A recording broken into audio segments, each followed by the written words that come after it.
ముందు నుంచి పాపం కేసీఆర్ గారిని తప్పించి ఆ కుర్చీని గుంజుకోవాలని హరీష్ కేటీఆర్ పోటీ పడుతున్నారు.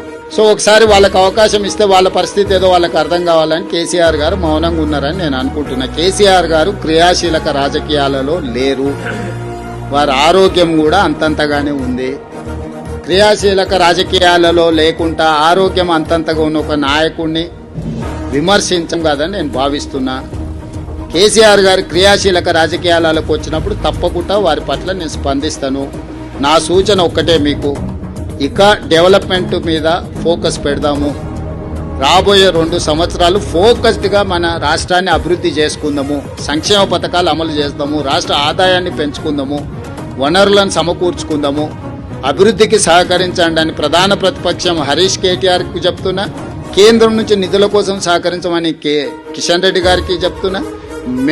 మనమందరం కష్టపడదాం, మీరు కూడా ఈ కష్టాన్ని గుర్తించి ప్రజలకు చెప్పండి అని మీకు కూడా విజ్ఞప్తి చేస్తున్నా. అంతే తప్ప ఇంకా రాజకీయ విమర్శలకు తావు లేదు, అవసరం లేదు.